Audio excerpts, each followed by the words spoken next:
Welcome to Job chapter 16. Job's friends are bad counselors.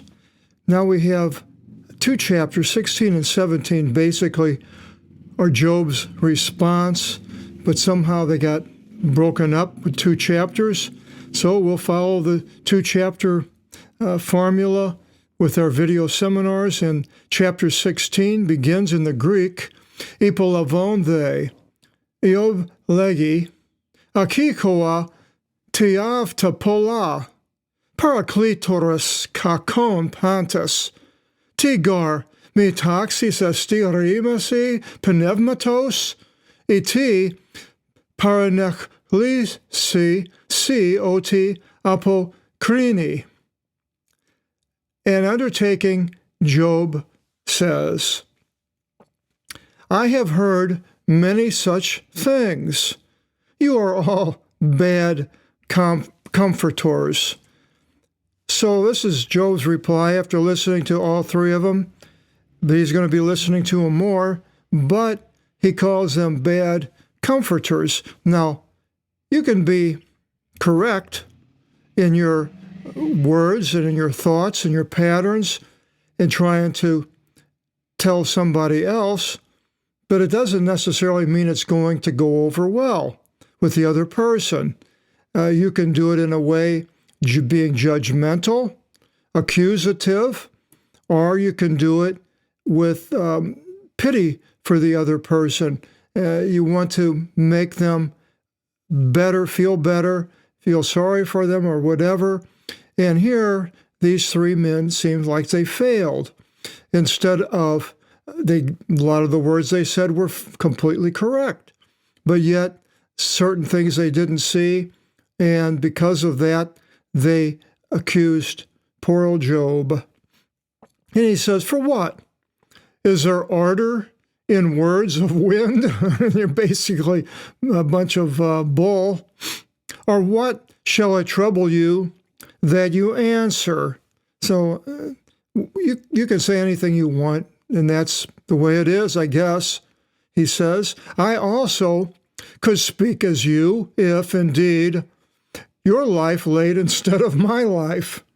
So I could say the same things if I wanted to, if you were in bad shape like I am. But so then I shall assail against you with words, and I will shake my head as you.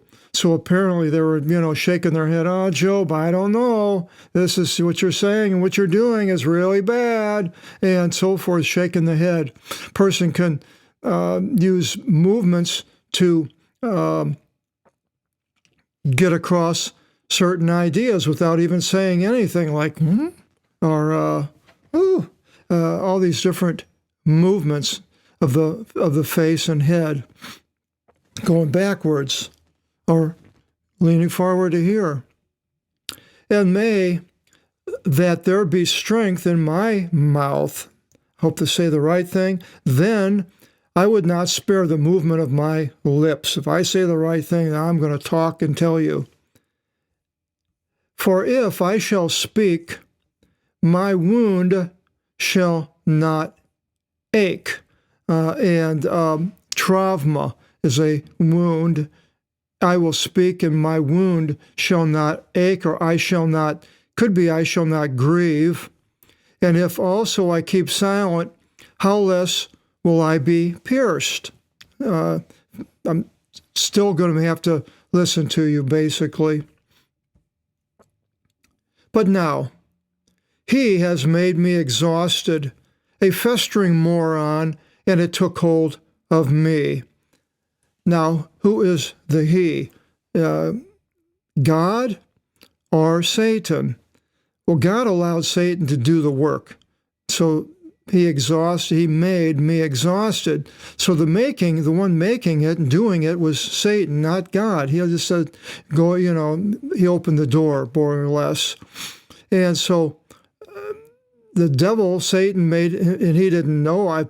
Somehow he found out, because it's at the beginning of this book, whoever wrote it. And it took hold of me, affected me, basically. For I became a testimony, and my lie rose up in me, and according to my face it was answered. Now, the falsehood, a lie, I'm not exactly sure what he's referring to here. The falsehood of their accusations rose up in me, and according to my face it was answered. I answered it. In anger, the one dealing with me cast me down. He gnashed against me with his teeth. Now, who is the he? I believe, again, it's Satan. I don't believe God did this. And the arrows of his marauders have fallen upon me. And the marauders, if we remember the first couple of chapters, were the people that killed his family. Now, they would be workers of evil. And then he assailed me with the sharp points of his eyes. Now, exactly who he's talking about there, again, could only think of Satan. And now where he comes up with the sharp points of his eyes or looking, I'm not sure. He smote me upon my knees, and with one accord they ran down against me. So these marauders and his family delivered. For the Lord delivered me into the hands of the unjust, just as Jesus was delivered into the hands of the unjust, the Pharisees and the scribes and the priesthood, the rulers of Israel, and Pontius Pilate of the Romans. And unto impious ones he tossed me. So I see Jesus here in verse 11, who he's referring to in the future. Because it doesn't really say any place where Job was cast into the hands of the unjust, but he's saying that he was, or somebody is. Making peace, he effaced me. Taking me by the hair of the head, he plucked it out, and he placed me as if an exemplar, and Jesus was taken. I believe they plucked the hair out of his beard and made a fool, like a fool in front of all the people by wearing a thorny crown and a purple robe, which the Romans put on him and made fun of him. And he was an exemplar, somebody that they were all looking at, and then they had contempt for him and wanted him to be crucified. They encircled me with lances, casting my kidney and not sparing. They poured out my bile into the earth. And the lances in John 19:34, it says, but one of the soldiers with a lance, the same word, pierced his side, and immediately came forth blood and water. They encircled me with lances, casting into my nephrus, kidney, the side, not sparing, and they poured out my bile into the earth. And we see in Matthew 27:34, it says, they gave to him vinegar to drink, with bile being mixed. And having tasted, he did not want to drink. So apparently he didn't drink it, and they probably cast it on the ground, threw it away, exactly as it says here in Job, which was before Abraham. They threw me down, downfall upon downfall. They ran against me, prevailing, which happened to Jesus. They sewed sackcloth upon my hide, and my strength was extinguished in the ground. Well, now, it doesn't say anything about sewing sackcloth on his hide, but the things that happened to Jesus, John says, there's so many things that they didn't even, the book doesn't have room to write all the things that Jesus did, and maybe something like this horrible thing could have happened to him. My strength was extinguished into the ground, and he died. Jesus died. My belly burns from weeping, and upon my eyelids a shadow of death. And same with Jesus on the cross. And there was not one unjust thing in my hands. Now, nobody fits this except for Jesus. and my vow is pure. And whatever the vow that Job made was pure as Jesus if he made one. Well, he did. He made a prayer, which is a sort of a vow. O earth, you should not cover over the blood of my flesh, nor may there be a place for my cry.